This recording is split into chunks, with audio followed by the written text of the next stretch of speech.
Hello friends, అందరికీ నమస్తే. Welcome to my channel. Andhra Pradesh రాష్ట్ర వ్యాప్తంగా రేషన్ కార్డుల కొరకు చాలామంది లబ్ధిదారులు అయితే ఎదురు చూస్తున్నారు. మీరు కనుక రేషన్ కార్డుల గురించి చూస్తున్నట్లయితే వీడియోని పూర్తిగా చూడండి. మీకు నచ్చితే తప్పకుండా లైక్ చేసి వెళ్ళండి.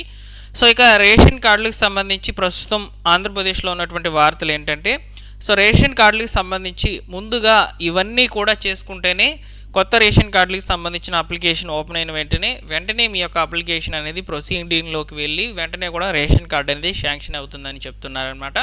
ఆ వివరాలన్నీ కూడా వీడియోలో చెప్తాను. అదేవిధంగా రేషన్ కార్డులకు సంబంధించి అర్హతలు కూడా వచ్చాయండి. ఈ అర్హతలు కూడా కొన్ని చేంజెస్ అయితే అయ్యాయన్నమాట. అవన్నీ కూడా చూద్దాము. రేషన్ కార్డుల మీద రీసెంట్గా కూడా అసెంబ్లీలో చర్చలు అయితే జరిగాయన్నమాట. వాటి గురించి కూడా చెప్తాను. టోటల్ ఇన్ఫర్మేషన్ రేషన్ కార్డుల మీద ప్రజెంట్ ఉన్నటువంటి ఇన్ఫర్మేషన్ అంతా కూడా తెలియజేయడం జరుగుతుంది. వీడియోని పూర్తిగా చూడండి, నచ్చితే తప్పకుండా లైక్ చేయండి. సో వివరాల్లోకి కనుక వచ్చినట్లయితే, సో రాష్ట్ర వ్యాప్తంగా రేషన్ కార్డులు అనేటివి స్మార్ట్ రేషన్ కార్డులుగా ఇస్తామని చెప్పి చంద్రబాబు నాయుడు గారు చెప్పారు. ఆ రేషన్ కార్డుల మీద క్యూఆర్ కోడ్ ఉంటుంది. మనం ఏటీఎం కార్డు ఏ విధంగా యూజ్ చేస్తూ ఉంటామో సేమ్ అదేవిధంగా రేషన్ కార్డు ఉండబోతుందని చెప్తున్నారనమాట. జస్ట్ స్కాన్ చేస్తే మన యొక్క డీటెయిల్స్ అనేవి రావడం జరుగుతుంది. సో రేషన్ పంపిణీ కూడా అదేవిధంగా జరుగుతుందని చెప్పి చెప్తున్నారనమాట. అయితే ఈ స్మార్ట్ రేషన్ కార్డులు రావాలంటే వీటికి సంబంధించి టెండర్ అనేది పడాలి ప్రజెంట్. సో రేషన్ కార్డులు ఎందుకు ఆలస్యం అవుతుంది అని చెప్పి కొంతమందికి డౌట్. సో ప్రభుత్వం కావాలనే డిలే చేస్తుందని కొంతమంది అనుకుంటున్నారు. ప్రభుత్వం కొంతకాలం డిలే అయితే చేస్తూనే ఉంది, అది మాత్రం వాస్తవమే.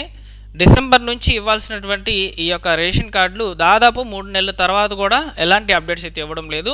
సో రీసెంట్గా అసెంబ్లీలో కూడా కొన్ని చర్చలు అయితే నడిచాయి. రేషన్ కార్డులు ఆల్రెడీ దాదాపు 8 లక్షల కార్డులు అనేటివి బోగస్ కార్డుల కింద ఉన్నాయి, వాటిని వెరిఫికేషన్ చేయాలని చెప్పి కూడా చర్చలు అయితే నడిచాయి. నిజమే, అదంతా వాస్తవమే.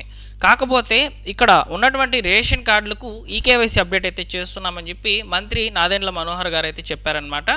సో ఈ ఈకేవైసీ కంప్లీట్ అయ్యేంత వరకు మేము ఈ కొత్త రేషన్ కార్డులకు సంబంధించిన అప్లికేషన్స్ యొక్క దరఖాస్తు ప్రక్రియలు ఏవి కూడా విడుదల చేయమని చెప్తున్నారనమాట.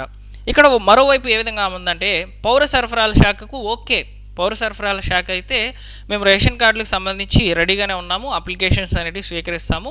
కాకపోతే గవర్నమెంట్ నుంచి ఆర్డర్స్ అనేటివి లేవని చెప్పి వాళ్ళు ఈ పౌర సరఫరాల శాఖ వాళ్ళు గవర్నమెంట్ మీద నడుతున్నారు. గవర్నమెంట్ ఏం చెప్తుంది, ఈ విధంగా స్మార్ట్ కార్డులు ఇవన్నీ కూడా రెడీ చేయాలంటే టెండర్లు వేయాలి, సో చాలా ఖర్చుతో కూడినటువంటి పని, త్వరలోనే రేషన్ కార్డులకు సంబంధించి విడుదల చేస్తామని చెప్పి ఇలా కాలం గడుపుతూ పోతుంది అన్నమాట గవర్నమెంట్. సో ఇది ప్రస్తుతానికి జరుగుతున్నటువంటి వాస్తవమైన నిజం రేషన్ కార్డుల మీద. ఇక్కడ ముఖ్యంగా రేషన్ కార్డులకు వెరిఫికేషన్ జరగాలంటే ఖచ్చితంగా జరగాలి. జరిగితేనే రేషన్ కార్డులో ఉన్నటువంటి బోగస్ కార్డులన్నీ కూడా బయటకు వస్తాయి. సో ఆ లబ్ధిదారులు అనర్హులుగా గుర్తిస్తారు, అర్హులకు అవకాశం అనేది ఉంటుందన్నమాట. సో ఇక్కడ వరకు ఒక పార్ట్ రేషన్ కార్డుల గురించి. ఇకపోతే రేషన్ కార్డులకు సంబంధించి ఫస్ట్ మనం అప్లై చేసుకోవాలనుకుంటే మనం అన్నీ ప్రాపర్గా పెట్టుకోవాలి. అదేవిధంగా మనం అర్హతల్లో ఉన్నామో లేదో కూడా గుర్తించుకోవాలి. ముందుగా రేషన్ కార్డులకు సంబంధించిన అర్హతల గురించి చెప్తాను, వినండి.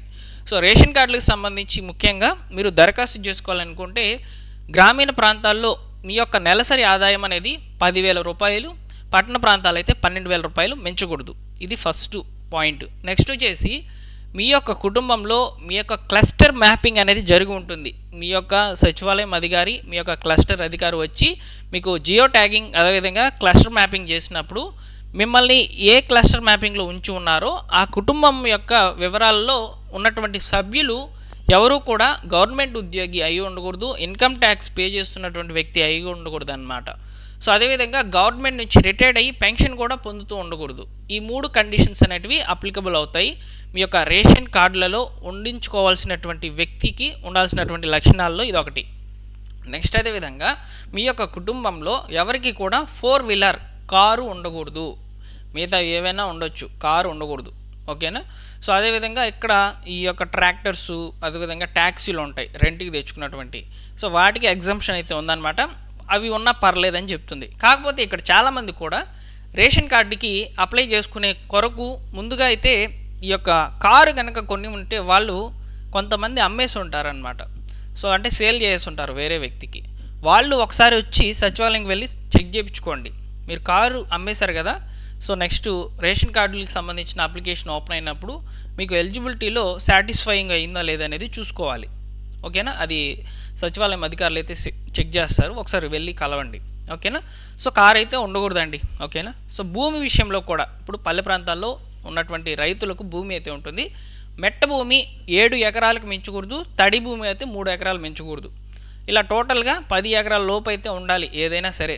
ఓకేనా, భూమి విషయంలో ఇది చెప్పారు. పట్టణ ప్రాంతాల్లో 1000 చదరపు అడుగుల కంటే ఎక్కువ స్థలం ఉంటే రేషన్ కార్డు రాదు. చెప్తల్లా ఖచ్చితంగా రాదంటే రాదు. ఎంతో క్లిష్టమైన పరిస్థితిలో రేషన్ కార్డులు అనేటివి రిలీజ్ చేస్తారు.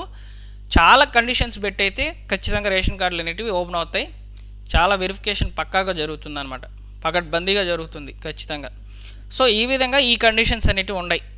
విద్యుత్ వినియోగానికి సంబంధించి కూడా అంటే సరాసరి 6 నెలలు సరాసరి తీస్తారు. 300 యూనిట్లు మించినట్లయితే మీకు రేషన్ కార్డు అప్లై చేసుకున్నా కానీ క్యాన్సిల్ అయిపోతుంది. ఆల్రెడీ ఉన్నటువంటి రేషన్ కార్డులకు కూడా వెరిఫికేషన్ జరిగితే ఇవన్నీ కూడా చెక్ చేస్తారనమాట, ఇప్పుడు నేను చెప్పిన పాయింట్స్ అన్నీ కూడా. సో అప్పుడు రేషన్ కార్డులు అనేటివి బోగస్ కార్డుల కిందకైతే లిస్టులోకి యాడ్ అయిపోతాయి. సో మళ్ళీ వాళ్ళు అన్ని డాక్యుమెంట్స్ సబ్మిట్ చేసుకుంటే రేషన్ కార్డు తిరిగి వస్తుంది అనమాట. సో ఇది ఒక పార్ట్. సెకండ్ పార్ట్ రేషన్ కార్డులకు సంబంధించిన ఎలిజిబిలిటీ. నెక్స్ట్ అప్లై చేసుకునే వాళ్ళు కొన్ని జాగ్రత్తలు పాటించాలి. ఇక్కడ ఎక్కువ మంది రేషన్ కార్డులో నుంచి తొలగిపోయి కొత్త రేషన్ కార్డులోకి రావాలనుకునే నూతన జంట అంటే పెళ్లి చేసుకున్నటువంటి వాళ్ళు ఇరు కుటుంబాల్లో మీరు రేషన్ కార్డులోంచి తొలగిపోవాలి. ఫస్ట్ అప్లై చేసే ముందు చేయాల్సినటువంటి పని ఇదే. తొలగిన తర్వాత మీరు కొత్తగా రేషన్ కార్డులకి అప్లై చేయాలి. అలా కాదు మేము ఫస్ట్ అప్లికేషన్ వచ్చింది అప్లికేషన్ వేసేస్తామంటే వెరిఫికేషన్ చేసినప్పుడు మీ ఆధార్ అనేది ఈకేవైసీ అప్డేట్ అయిపోయి ఉంటుంది మీ అమ్మ నాన్న రేషన్ కార్డులలో. సో ఇక్కడ కార్డు ఉంది కాబట్టి వీళ్ళకి మళ్ళీ ఎందుకు కార్డు అని చెప్పి డిలీట్ గోయిందా పోతుందన్నమాట రేషన్ కార్డు అనేది. సో కాబట్టి అప్లై చేయకముందు ఫస్ట్ డిలీట్ అవ్వాలి. మీరు ఇరు కుటుంబాల నుంచి డిలీట్ అయ్యి సపరేట్గా వచ్చిన తర్వాత కన్ఫర్మేషన్ చేసుకున్న తర్వాత మీరు అప్లై చేసుకున్నట్లయితే రేషన్ కార్డు వెంటనే రావడం జరుగుతుంది. ఈ లోపల మ్యారేజ్ సర్టిఫికేట్ అనేది ఒకటి తెచ్చిపెట్టుకోండి. మ్యారేజ్ సర్టిఫికేట్ మీకు సచివాలయంలోనే అప్లై చేయిస్తారు. మ్యారేజ్ సర్టిఫికేట్ సంబంధించి ఒక ఫామ్ అయితే ఉంటుంది, దాన్ని ఫిల్ చేసేసి దానికి ప్రూఫ్గా మీకు పెళ్లి జరిగింది అనే దానికి ప్రూఫ్గా వచ్చేసి మీ యొక్క వివాహ పత్రం ఉంటుంది కదా, ఇది ఆహ్వాన పత్రము, సో పెళ్లి కార్డు, సో దాన్ని అటాచ్ చేసేసి ఇవ్వండి. మ్యారేజ్ సర్టిఫికేట్ అనేది కూడా వచ్చేస్తుంది. ఈ మ్యారేజ్ సర్టిఫికేట్ పెట్టుకొని వెంటనే అప్లై చేసుకుంటే త్వరగా కార్డు వచ్చే అవకాశం అయితే ఉంటుంది. సో ఈ విధంగా కొత్తగా అప్లై చేయాలనుకున్నటువంటి వాళ్ళు ఇంకా డిలీట్ ఆప్షను, యాడింగ్ ఆప్షను ఇవన్నీ కూడా మళ్ళీ జరుగుతాయి. అంటే ఇక్కడ యాడింగ్ అనేది లేదా అబ్బాయి కుటుంబంలోకి అమ్మాయిని చేర్చుకోవాలనుకుంటే సింపుల్ అక్కడ డిలీట్ చేసుకొని వెంటనే ఇక్కడ యాడ్ చేసేసుకుంటారు. ఇలా సింపుల్గా అయిపోద్ది. విడిగా వచ్చేయాలి అనుకున్నటువంటి వాళ్ళకి నేను చెప్పేది ఈ పాయింట్. ఫస్ట్ రెండిట్లో కూడా డిలీట్ అయ్యి తర్వాత కొత్తగా అప్లై చేసుకోవాలి. సో ఈ కండిషన్స్ అయితే ఉంటాయన్నమాట. ఇకపోతే డాక్యుమెంట్స్ పెద్దగా ఏమీ అవసరం లేదు. రేషన్ కార్డులకు సంబంధించి ఎవరైతే అప్లై చేసుకోవాలనుకుంటున్నారో వారికి సంబంధించిన ఆధార్ కార్డులు ఉండాలి, అదేవిధంగా అప్లికేషన్ ఫామ్ కూడా ఉండాలి. ఇవి ఉంటే సరిపోతుంది మ్యాక్సిమం. ఇంకా ఏమైనా అప్డేట్స్ కనుక వస్తే తప్పకుండా తెలియజేయడం జరుగుతుంది. ఇక్కడ వరకు క్లియర్. ఇక ఫైనల్గా చాలామంది కూడా అడిగేటువంటి ప్రశ్న, మెయిన్ మ్యాటర్ చెప్పకుండా ఈ సోదంతా మాకు ఎందుకు అంటారు. ఈ మెయిన్ మ్యాటర్ అంతా కూడా తెలుసుకుంటే మంచిదే. ఇక్కడ ఏం మునిగిపోయేది ఏం లేదు. తెలుసుకుంటే అంతా కూడా వివరాలు కరెక్ట్గానే అందిస్తున్నాను, తెలుసుకొని. సో ప్రస్తుతానికి వచ్చేసి రేషన్ కార్డులో ఉన్నటువంటి వ్యక్తిలో డిలీటేషన్ అనేది ఎవరి లాగిన్కి అయితే లేదు. మీరు ఎంఆర్ఓ ఆఫీస్కి వెళ్ళినా లేదని చెప్తారు, సచివాలయం వెళ్ళినా లేదని చెప్తారు, జాయింట్ కలెక్టర్కి కూడా లేదనే వార్తలు అయితే ఉన్నాయి. సో డిలీట్ ఆప్షన్ ఇంకా రాలేదు. డిలీట్ ఆప్షను రేషన్ కార్డులో రిలీజ్ చేయకముందు వస్తుందన్నమాట. అంటే కొత్తవి అప్లికేషన్ అనేది తీసుకోకముందు వస్తుంది, అప్పుడు వెంటనే కూడా అప్లై చేసుకోండి. ఓకేనా. సో ఈ విధంగా రేషన్ కార్డులకు సంబంధించి ప్రస్తుతానికి ఉన్నటువంటి వార్తలు అయితే ఇవేనమాట. ఈ నెలలో కూడా కొత్త రేషన్ కార్డులు రావు. ఓకేనా. వస్తే కనుక ఏప్రిల్లోనే లేదా మే నెలలోనే కొత్త రేషన్ కార్డులకు సంబంధించి అప్లికేషన్ తీసుకునేందుకు అవకాశం అయితే ఉంటుంది. సో ఇదండి ఫైనల్గా రేషన్ కార్డులకు సంబంధించిన అప్డేట్స్. ఈ వీడియోలో నేను ఇన్ఫర్మేషన్ మీకు నచ్చింది అనుకుంటే తప్పకుండా లైక్ చేయండి. అలానే మన ఛానల్ సబ్స్క్రైబ్ చేసుకోండి. మన టెలిగ్రామ్ ఛానల్లో జాయిన్ అవ్వండి. డిస్క్రిప్షన్లో అయితే లింక్ పెడుతున్నాను. మీరు మాత్రం లైక్ చేయకుండా వెళ్ళవద్దు, లైక్ చేసే వెళ్ళండి.